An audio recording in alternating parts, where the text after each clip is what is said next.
Real thermodynamics में के बारे में, ठीक है। इंटरनल एनर्जी बता दिया था मैंने, लेकिन मैं थोड़ा सा आपको रिवाइज करा रहा हूँ। इसको लिखना आपको, ठीक है। इंटरनल एनर्जी क्या होती है, तो आपको बता दूं भैया कि इंटरनल एनर्जी जो होती है वो मॉलिक्यूल्स की काइनेटिक और पोटेंशियल एनर्जी के सम के क्या होती है, बराबर आती है। और अगर मैं किसी भी सिस्टम की टोटल इंटरनल एनर्जी को, अच्छा यू से लिखते हैं, किससे लिखते हैं, अगर मैं किसी भी सिस्टम की कुल इंटरनल एनर्जी निकालना चाहता हूं तो मुझे सारे मॉलिक्यूल्स की क्या निकालनी पड़ेगी, काइनेटिक, प्लस सारे मॉलिक्यूल की क्या निकालनी पड़ेगी, पोटेंशियल एनर्जी। इनका जो सम रहेगा वो सम हमें क्या देने वाला है, इंटरनल एनर्जी, ठीक है। और इट इज रिप्रेजेंट यहाँ पे लिखा हुआ है, it represent the total microscopic energy stored with the system not including the energy due to the macroscopic और एक्सटर्नल फील्ड। समझे इसका मतलब, कह रहा है कि भैया इसमें ना मैं केवल सिस्टम के अंदर की एनर्जी की बात करूंगा, सिस्टम कितनी तेज चल रहा है, सिस्टम की कितनी एनर्जी है, उससे मुझे कोई मतलब नहीं है, ठीक है भैया।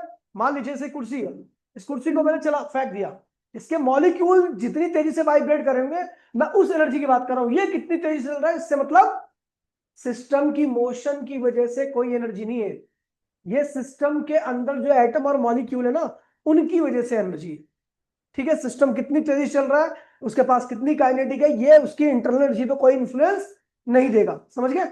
चलो भैया ये रहा, आगे बढ़ते भैया। फिर अब ये जो मैंने बताया था, internal energy is the sum of total potential and total kinetic.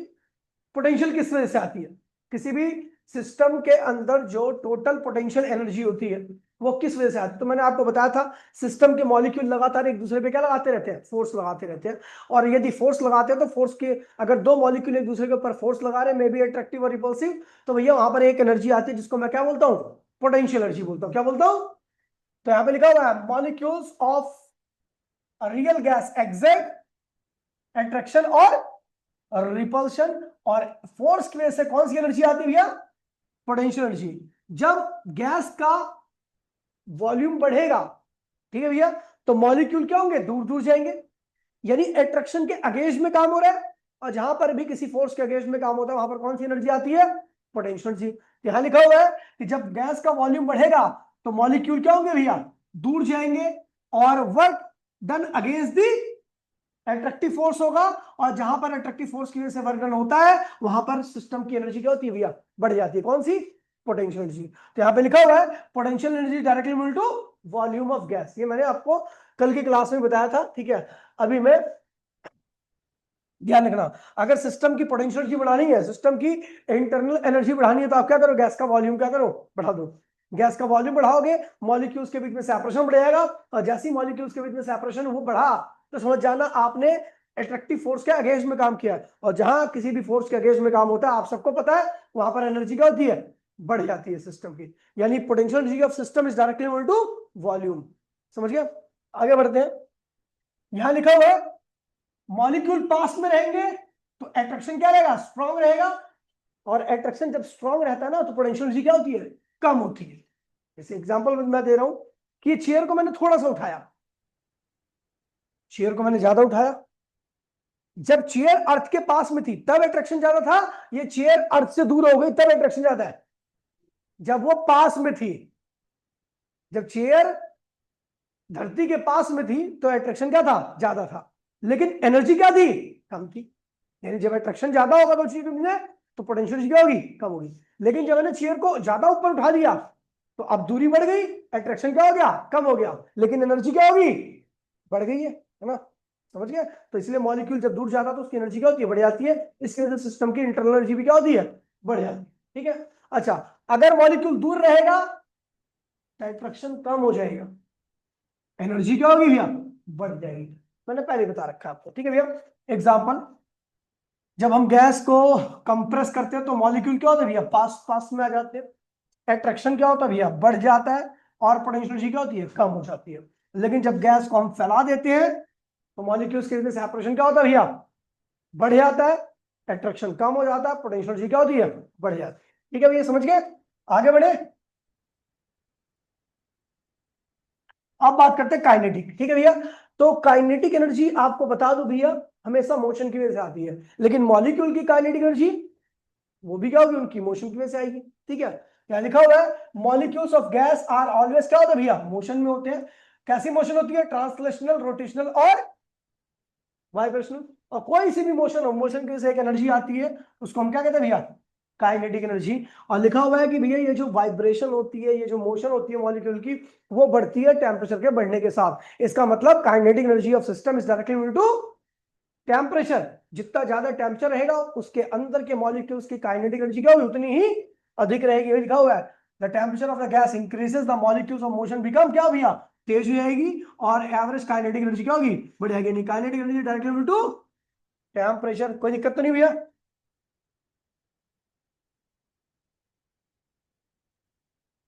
आगे बढ़ते हैं।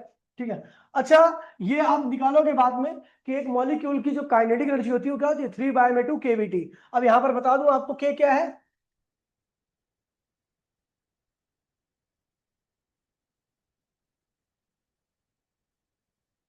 Boltzmann constant. ठीक है, के क्या है, बोल्ट्जमैन कांस्टेंट, और डी क्या है,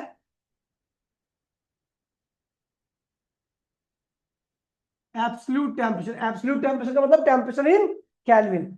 सेंटीग्रेड में नहीं चाहिए, किसमें चाहिए, केल्विन में चाहिए। तो ये होता है एक मॉलिक्यूल्स की एनर्जी का फॉर्मूला। कैसे है आपको पता लग जाएगा आगे। ठीक है भैया, चलो। ठीक है, एग्जांपल में जब एयर क्या होती है भैया, जब बहुत देर तक टायर चलता रहता है, चलता रहता है ना, गाड़ी बहुत देर तक चलती रहती है, तो टायर फट जाता है। क्यों, पता है क्यों, क्योंकि बहुत देर चलने की वजह से टायर का टेम्परेचर क्या होता है, जमीन के साथ फ्रिक्शन होता रहता है। फ्रिक्शन की वजह से क्या होता है, हीट निकलती है। हीट लगातार क्या करती है, टेम्परेचर को बढ़ाती है। टेम्परेचर बढ़ाने की वजह से क्या होता है, मॉलिक्यूल्स की काइनेटिक एनर्जी क्या होती है भैया, बढ़ जाती है। ठीक है, और बढ़ने की वजह से एट लास्ट क्या होता है भैया, टायर आपका फट जाता है। समझ गए भैया, वही लिखा हुआ है, when air in a tires is heated by friction the temperature of rises। Molecules क्या होते हैं, बहुत तेज मूव करते रहते हैं, और इसकी वजह से प्रेशर क्या होता है, अंदर का बढ़ जाता है। प्रेशर इतना बढ़ जाता है कि टायर क्या होता है, फट जाता है। कोई भी चीज किसी भी सरफेस पे प्रेशर जब भी लगाती है, जब उसके मॉलिक्यूल उसके सरफेस पे क्या होते हैं, लगातार। देखो, एयर आपके ऊपर प्रेशर कैसे लगाती है पता है, एयर के मॉलिक्यूल आपसे आके टकराते हैं, टकराएंगे तो मोमेंटम चेंज होगा। रेट ऑफ चेंज मोमेंटम किसके बराबर होता है, फोर्स के। और फोर्स पर यूनिट एरिया क्या कहलाता है, प्रेशर। ठीक है, यानी अगर मॉलिक्यूल नहीं टकरा रहे, स्पेस में मॉलिक्यूल ही नहीं, नहीं टकराएंगे तो स्पेस में एयर प्रेशर नहीं लगता। समझ गए भैया, आगे बढ़ते हैं। अभी मैं पूछूंगा, आगे बढ़ते हैं। Internal energy idol gas. देखिए भैया, आइडल गैस की बात करता हूं तो आइडल गैस क्या होती है, इनर्ट गैस को आइडल गैस कहते हैं। और आपको बता दूं, इनर्ट गैस एक दूसरे मॉलिक्यूल या एटम और मॉलिक्यूल, मतलब जो भी इनर्ट गैस है, उन सबके एटम एक दूसरे को किसी प्रकार का फोर्स नहीं लगाते, ना तो अट्रैक्ट करते ना ही रिपेल करते, लेकिन लगातार मूव करते हैं। उनके बीच में अट्रैक्शन और रिपल्सन नहीं होता। और जब मॉलिक्यूल्स के बीच में अट्रैक्शन और रिपल्सन नहीं होगा, तो उनकी पोटेंशियल एनर्जी क्या होगी, zero.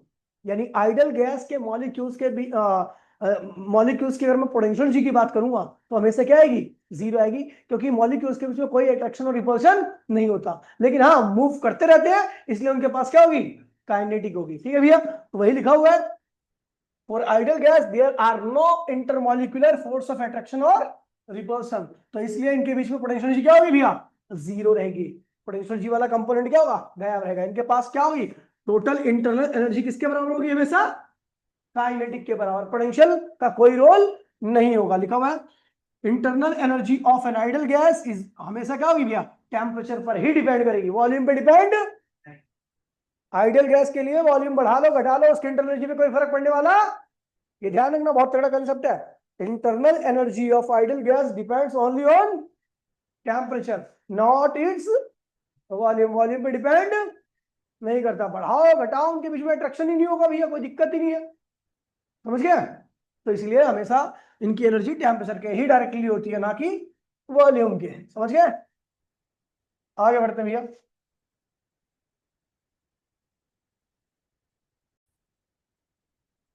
Heat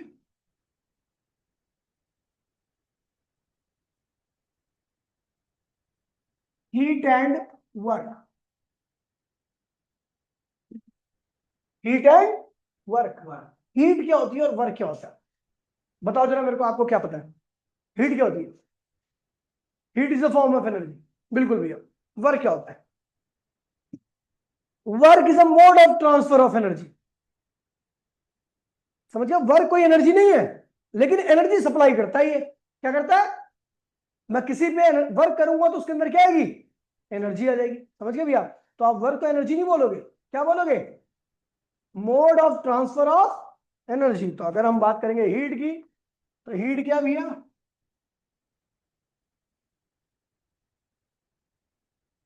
it is the form of,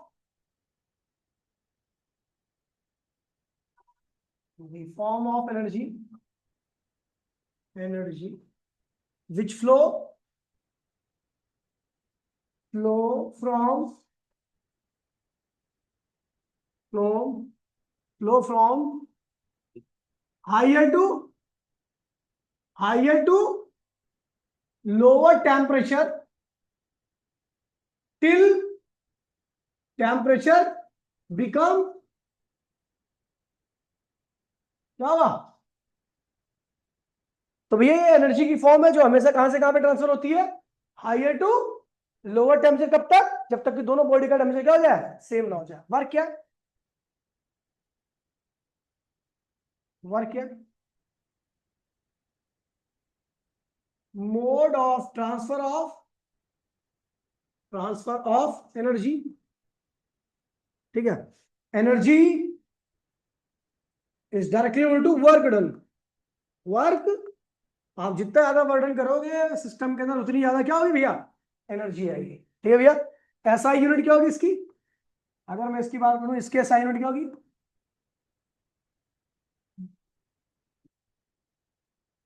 joule होगी। इसकी भी एसआई यूनिट क्या होगी? जूल होगी। एसआई यूनिट क्या होगी? ठीक। अगला है work done. Work done in expansion slash compression of an ideal gas. अपने को आइडियल गैस में एक्सपेंशन या कंप्रेशन करना है, वहां पे वर्क निकालना है। ठीक है? हमने क्या किया? एक सिस्टम लिया, यहां पे लगा दिया पिस्टन, है ना? ये ए पे था, और नीचे से मैं क्या दे रहा हूं? हीट दे रहा हूं। क्या दे रहा हूं? हीट। अंदर क्या भरी पड़ी है? गैस। हीट देने से क्या होगा? एक्सपेंड करेगी गैस। क्या करेगी? ठीक है? ड्यू टू हीट, हीट, इससे क्या होगा? गैस एक्सपेंड करेगी। एक्सपेंड करके ये पिस्टन कहां से कहां पे आ जाएगा? ए से ए डैश पर। कितनी दूरी तय की इसने? Delta x. कितनी की? डेल्टा एक्स या डी एक्स लिख दो, डी एक्स। ठीक है? ए क्या है?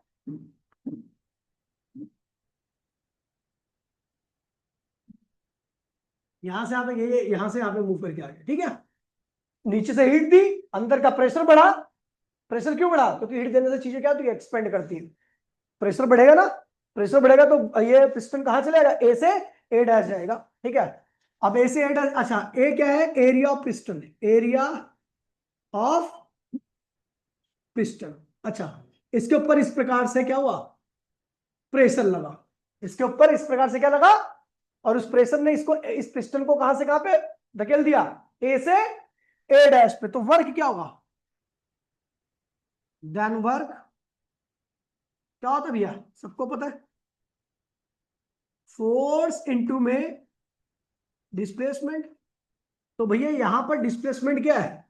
फोर्स क्या आ गया? एफ मान लीजिए। डिस्प्लेसमेंट कितना हुआ? D x. तो वर्क कितना होगा? D W. समझ गए? इतना वर्क हुआ। तो डी डब्ल्यू की, अच्छा, फोर्स कैसे निकलेगा? तो फोर्स क्या होता है? प्रेशर इनटू में एरिया होता है। देखो मुझे यहां का प्रेशर पता है पी, और इसका पिस्टन का एरिया पता है ए। तो फोर्स कितना होगा? प्रेशर इनटू, क्योंकि प्रेशर क्या होता है? फोर्स अपॉन में एरिया। प्रेशर क्या होता है? तो फोर्स क्या होगा? प्रेशर इनटू में एरिया। हमने डी डब्ल्यू क्या पे लिख दिया? P A D x. अच्छा, ए इंटू में डी एक्स क्या होता है? ए क्या है? एरिया, और डी एक्स क्या है? लेंथ। एरिया इंटू में लेंथ क्या होता है? Volume, d v. ए इंटू में डी, ए क्या है? इस पिस्टन का एरिया, ठीक है, और डीएक्स क्या है? इसकी दूरी। तो ये क्या होगा? वॉल्यूम आ जाएगा, नहीं आ जाएगा? कौन सा वॉल्यूम? ये वाला वॉल्यूम, डीवी। ठीक है, तो डी डब्ल्यू इक्वल्स में पी डीवी। तो ये आपका वर्क हुआ है। ठीक है, अगर आपको टोटल वर्क निकालना है तो क्या करो? Total work done, total work done V1 to V2, मतलब V1 वॉल्यूम पहले था, बाद में कितना हो गया? V2 हो गया वॉल्यूम। V1 मतलब ये वाला वॉल्यूम। जब यहां पे चला जाएगा तो ये पूरा वॉल्यूम हो जाएगा ना, तो V2 हो जाएगा। तो यहां से कुल कितना वर्क हुआ, उसके लिए आप क्या करोगे? इसको इंटीग्रेट करोगे तो W इक्वल्स में क्या होगा? P dV। V1 ये आ गया आपका वर्क का फॉर्मूला। ठीक है, बहुत इंपॉर्टेंट है, ध्यान रखना।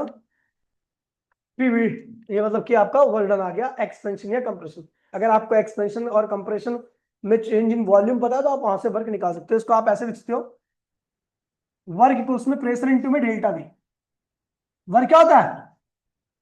प्रेशर इंटू में P क्या है? प्रेशर, और डेल्टा V क्या है? Change in volume. अगर वॉल्यूम चेंज होगा तभी वर्क होगा, और वॉल्यूम चेंज कब होगा? जब एक्सपेंशन होगा या कंप्रेशन होगा। जब ये क्या होगा? एक्सपेंड करेगी तो डेल्टा V क्या आएगा? पॉजिटिव, और कंप्रेस करेंगे हम गैस को तो डेल्टा V क्या आएगा? नेगेटिव। अच्छा, एक्सपेंशन में वर्क क्या आता है? पॉजिटिव।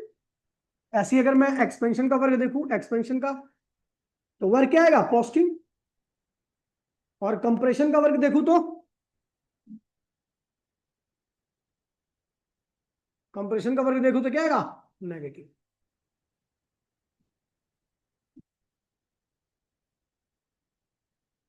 एक्सपेंशन का वर्क पॉजिटिव क्यों होता है? कोई बताएगा मुझे? बताओ भाई, विनीत, एक्सपेंशन का वर्क पॉजिटिव क्यों लिखा है मैंने? अबे एक्सपेंशन में वॉल्यूम बढ़ता है, यानी चेंज इन वॉल्यूम क्या आएगा? पॉजिटिव। अब वॉल्यूम चेंज पॉजिटिव आएगा तो भैया वर्क क्या आएगा? पॉजिटिव। कंप्रेशन में वॉल्यूम घटता है तो चेंज इन वॉल्यूम क्या आएगा? नेगेटिव। तो वर्क भी क्या आएगा? इसलिए एक्सपेंशन वर्क हमेशा पॉजिटिव होता है, कंप्रेशन वर्क क्या होता है? नेगेटिव। ठीक है, साइन कन्वेंशन।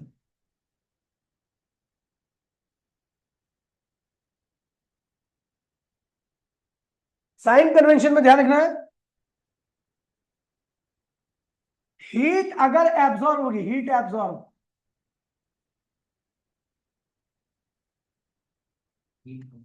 एब्जॉर्ब, तो क्या आएगा भैया? डेल्टा एच क्या आएगा? या डेल्टा क्यू लिखता हूं ऐसे हीट को मैं, पॉजिटिव। ठीक है, अगर हीट एब्जॉर्ब होगी तो चेंज हीट क्या आएगा? पॉजिटिव। और हीट रिलीज होगी तो डेल्टा क्यू क्या आएगा आपका? नेगेटिव आएगा। Work in expansion, work in expansion क्या आएगा भैया? Positive. Work in compression,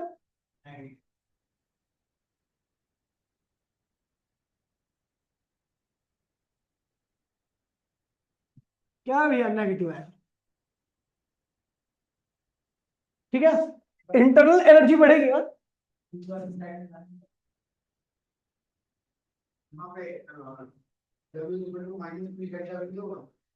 minus, क्यों? ये एक्सपेंशन का केस है ना, किसने कह दिया एक्सपेंशन? तो कंप्रेशन का मैं एक जनरल फॉर्म लेकर हूं, ऐसा होगा। एक्सपेंशन होगा तो माइनस लगा दियो, कंप्रेशन होगा तो प्लस लगा दियो। सॉरी, उल्टा, उल्टा। क्यों होना चाहिए माइनस? कंप्रेशन हाँ, क्या होगा? तो फाइनल वॉल्यूम कम होगी एज कंपेयर टू हाँ, तो डेल्टा भी क्या आएगा? डेल्टा भी नेगेटिव आएगा। आगे बोल, ये होगी। हां, एक्सपेंशन में क्या होगा? एक्सपेंशन का भी आपने लिखा है, फाइनल ज्यादा होगा, इनिशियल कम होगा, डेल्टा भी क्या आएगा? क्या आपने लिखा है? माइनस बाय ऑन नहीं हो रहा है यहाँ पर, केमिस्ट्री नहीं पढ़ रहा तू। यहाँ पे वर्डन ऑन द सिस्टम नेगेटिव आएगा, पता है क्यों? क्योंकि किसी चीज को कंप्रेस करने के लिए तुझे दबाना पड़ेगा, गैस को कंप्रेस करने के लिए तेरे को करना पड़ेगा ना वर्क। केमिस्ट्री नहीं पढ़ रहा,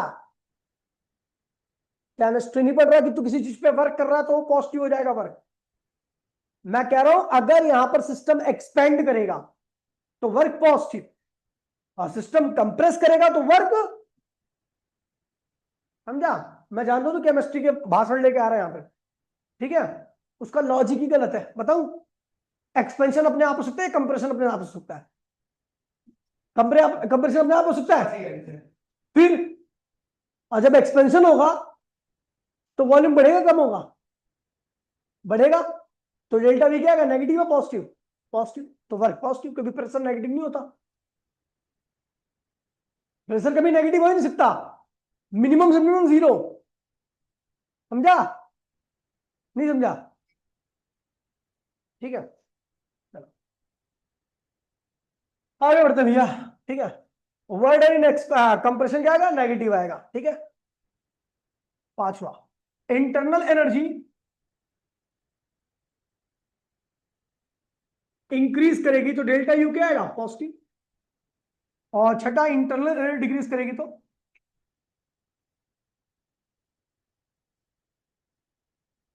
करेगी तो डेल्टा यू क्या आएगा, नेगेटिव आएगा। तो ये साइन कन्वेंशन है फिजिक्स के। ठीक है, केमिस्ट्री मत लगाना ना, गलत हो जाएगा। ठीक है,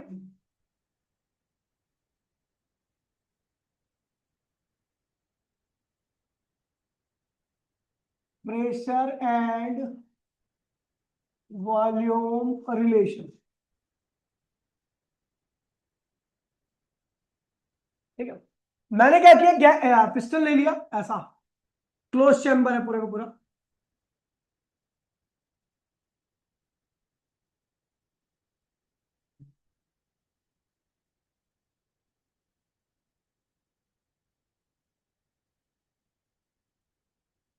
मैं फोर्स लगा रहा हूं इसको। इसका एरिया क्या है, एरिया ऑफ पिस्टन। ठीक है, अब इसके अंदर जो भी गैस होगी वो इस तरीके से फैली होगी, है ना?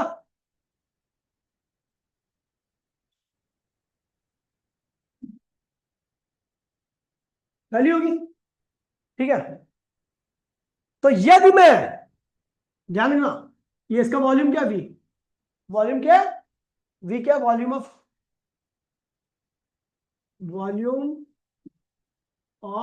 गैस। ठीक है, और पी क्या है,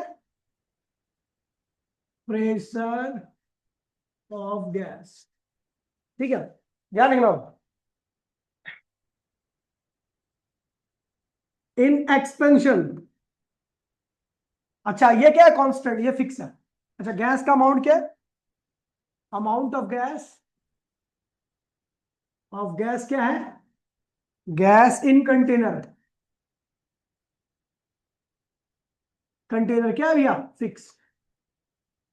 मतलब गैस का अमाउंट नहीं चेंज होता कंटेनर गैस। अब देखो, अब मैं क्या कर रहा हूं, एक्सपेंशन। क्या कर रहा हूं, एक्सपेंशन में वॉल्यूम क्या होता है, बढ़ता है। अब वही गैस, अमाउंट तो चेंज नहीं हो रहा गैस का, सिस्टम एक्सपेंड कर गया तो गैस क्या होगी, बहुत रीजन में फैल गई।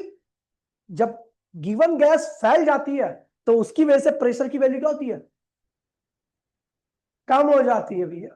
प्रेशर की वैल्यू क्या होगी, कम हो जाएगी, प्रेशर क्या होगा, डिक्रीज कर जाएगा। समझ में आई बात नहीं? देखो अब मैं, एक कमरा है, कमरे के अंदर मैंने 50 लीटर गैस रख रखी है, 50 लीटर गैस रख रखी है। ठीक है, अब 50 लीटर गैस रख रखी है तो 50 लीटर गैस के मॉलिक्यूल अभी पास पास में, इसलिए दीवार से ज्यादा टकराएंगे, ज्यादा फोर्स लगाएंगे, ज्यादा प्रेशर लगेगा। मैंने कमरे को फैला दिया, बहुत बड़ा कर दिया कमरा, तो 50 लीटर के मॉलिक्यूल क्या होंगे, अब दूर दूर रहेंगे। जितने मॉलिक्यूल पहले टकरा रहे थे अब उतने मॉलिक्यूल दीवार पर नहीं टकराएंगे, क्योंकि गैस फैल चुकी है। अब जब कम मॉलिक्यूल टकराएंगे तो कम फोर्स लगेगा, कम फोर्स लगेगा तो कम प्रेशर लगेगा। समझ गया? यानी एक्सपेंशन से प्रेशर क्या होता है, कम हो जाता है। सबसे बेसिक एग्जांपल है, आपने देखा होगा पिचकारी में पानी भरा पड़ा है, आप उसके अंदर का पानी फिक्स है, आपने क्या कर दिया, उसके मुंह को दबा दिया और खूब पीछे से फोर्स लगाया, तो अब क्या होता है, पानी पिचकता है, लेकिन आपकी उंगली पे लगने वाला प्रेशर क्या होता है, बढ़ जाता है। क्यों? क्योंकि पानी का वॉल्यूम क्या हो चुका है, कम हो चुका है।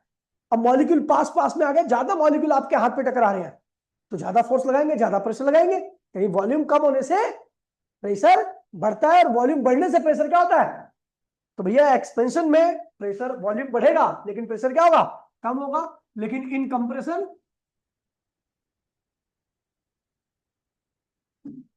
वॉल्यूम क्या होता है भैया, घटता है, लेकिन प्रेशर क्या होता है, बढ़ता है। ठीक है भैया, तो ये दोनों एक दूसरे के क्या आ रहे हैं, इनवर्सली ही आ रहे हैं।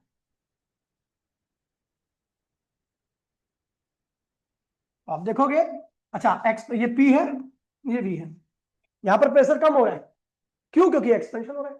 इसका मतलब प्रेशर कम करना है लेकिन वॉल्यूम बढ़ाना है। तो आप जब भी एक्सपेंशन करोगे तो पीवी डायग्राम क्या होगा, इस तरीके से आएगा, नीचे की तरफ आएगा, क्योंकि एक्सपेंशन कर रहा है, एक्सपेंशन में वॉल्यूम क्या हो रहा है, बढ़ रहा है, राइट साइड में वॉल्यूम बढ़ रहा है, लेकिन नीचे की तरफ भी आ रहा है ग्राफ, तो प्रेशर घट रहा है। नीचे आने की वजह से प्रेशर घट रहा है, लेकिन राइट साइड में जाने की वजह से वॉल्यूम बढ़ रहा है।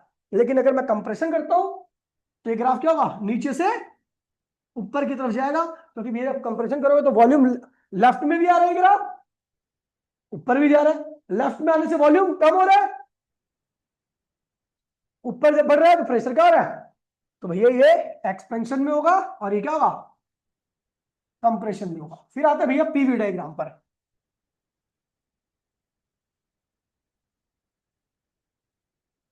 पीवी डायग्राम जो हमने अभी खींचा था पीछे, ठीक है, पीवी डायग्राम क्या है, तो it is the graphical representation, it is the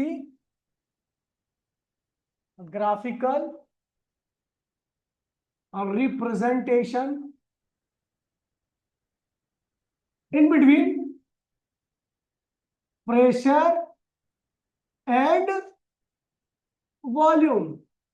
ये ग्राफिकल रिप्रेजेंटेशन होता है प्रेशर और वॉल्यूम के बीच में।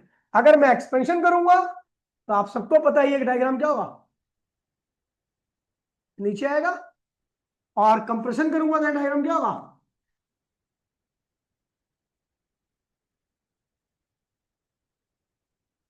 ऊपर जाएगा। ठीक है, बराबर बात। सिग्निफिकेंस,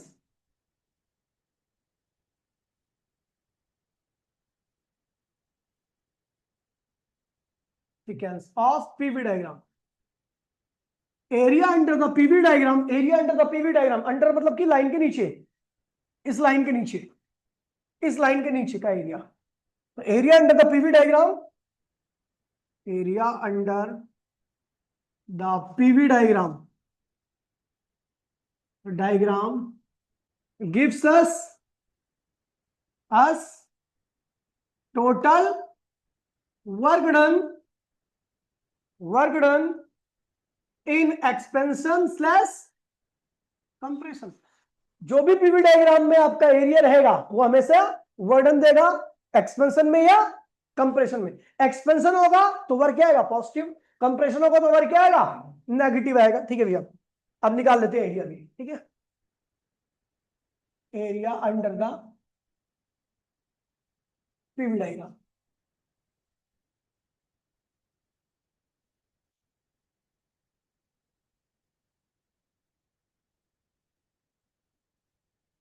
पीवी इस तरीके से है। क्या किया मैंने, ग्राफ नीचे आ रहा है, क्या किया मैंने, एक्सपेंशन किया, पता नहीं क्या कर रहा है यार, हद है। यहां पर वॉल्यूम क्या है, V1 है, और प्रेशर क्या है, P1। ठीक है, फिर यहां पे आ गए, वॉल्यूम क्या हो गया, V2, और प्रेशर क्या आ गया, P2। अच्छा, अगर मैं एक्सपेंशन कर रहा हूं तो आपको ध्यान रखना कि एक्सपेंशन में P1 क्या होगा, P2 से ज्यादा होगा, लेकिन V2 क्या होगा, V1 से ज्यादा होगा एक्सपेंशन। ठीक है, एक्सपेंशन में समझिए ना, एक्सपेंशन में इनिशियल प्रेशर क्या होता है, ज्यादा होता है, फाइनल प्रेशर क्या होता है, कम होता है। समझा। अब हम कैसे करें, क्या करें भैया, इसमें तो आपको कोई पर्टिकुलर स्ट्रक्चर ही नहीं मिल रहा। स्ट्रक्चर पता होता, रेक्टेंगल पता होता, ट्राइंगल पता होता, स्क्वायर पता होता, तो मैं उसका एरिया निकाल देता। अब मैं इसका एरिया निकाल रहा हूं, ठीक है, वही लिखा हुआ है एरिया। अब तो हम इसका एरिया निकाले कैसे, यहाँ पे कोई पर्टिकुलर स्ट्रक्चर तो है नहीं, तो मैं क्या लूंगा, एक छोटी सी स्ट्रिप ले लेता हूं, स्ट्रिप। स्ट्रिप की इस वक्त परपेंडिकुलर की वैल्यू क्या है, पी। पी क्या है, इंस्टेंटेनियस प्रेशर, क्या है, इंस्टेंटेनियस प्रेशर, किसी भी इंस्टेंट का प्रेशर है, ठीक है। और डीवी क्या है, चेंज इन वॉल्यूम, क्या है, change in volume. At that instant इसी इंस्टेंट पर जो वॉल्यूम का चेंज हुआ इतना हुआ है, तो वर्डन कितना होगा? देन एरिया क्या होगा? पीडीवी हो जाएगा।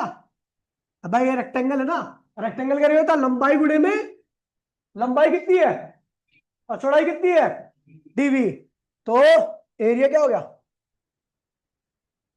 एरिया क्या हो गया? Then area PDV. पीडीवी किसके बराबर होता है? डीडब्ल्यू के। पीडीवी किसके बराबर होता है? अब हमें वर्क कहां से कहां पे गया? V1 से लेके, तो टोटल वर्डन V1 टू V2। तो भैया क्या करो, डीडब्ल्यू को इंटीग्रेट कर दो, पीडीवी को इंटीग्रेट कर दो, V1 V2 W V1 V2 V2। ठीक है, ये हो गया। एक मिनट, ठीक है, ये हो गया। अब work done in cyclic process, ठीक है, work done in cyclic process.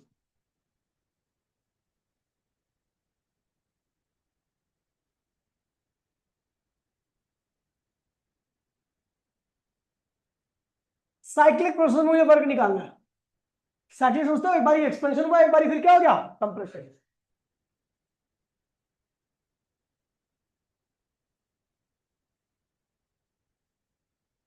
ये क्या हुआ है?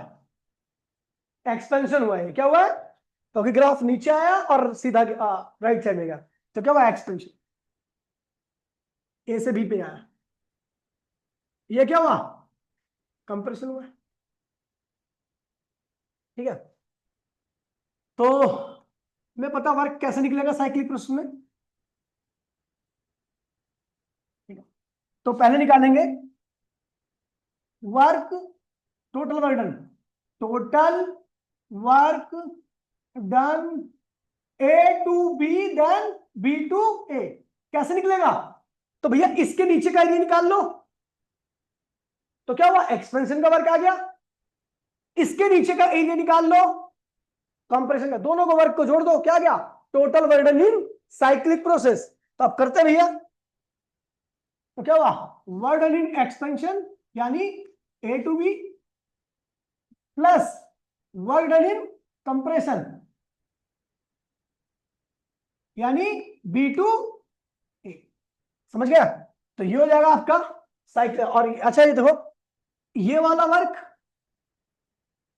और ये वाला वर्क, अगर आप देखोगे ये वर्क एक्सपेंशन में हो तो क्या होगा? पॉजिटिव, और ये वर्क कंप्रेशन में हो तो क्या होगा? नेगेटिव। तो जब इसमें इस वाले वर्क में ये वाला वर्क जोड़ोगे तो क्या बचेगा? यही तो बचेगा, क्योंकि ये तो पॉजिटिव है पूरा और ये है नेगेटिव, तो यही बचने वाला ना। ठीक है,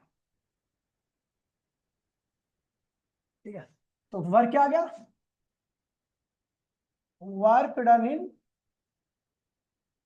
इन साइक्लिक प्रोसेस आ गया, साइक्लिक प्रोसेस। ठीक है, और ये साइकिल क्या है? ए टू बी और बी टू। अगर आपको किसी भी साइक्लिक प्रोसेस में कुल वर्क निकालना है तो एक्सपेंशन और कंप्रेशन दोनों के वर्क को जोड़ दो। ठीक है, तो ये वर्क किसके बराबर होगा? Area under the loop of A B A. ये लूप का जो एरिया होगा वही क्या होगा? साइक्लिक प्रोसेस का कुल वर्डन होगा। समझे? यही केवल इतना एरिया ही क्या होगा? साइक्लिक प्रोसेस का कुल वर्डन होगा, क्योंकि एक्सपेंशन में वर्क क्या था? पॉजिटिव, ये रहा। कंप्रेशन वर्क क्या आ गया? नेगेटिव, ये रहा। दोनों को माइनस करोगे तो आपको यही तो बचना है। ठीक है, तो area under the curve of. ठीक है, इतना ही पढ़ा था परसों क्लास, कल की क्लास में। मिलते अगली क्लास में। टाटा बाय बाय, जय हिंद जय भारत।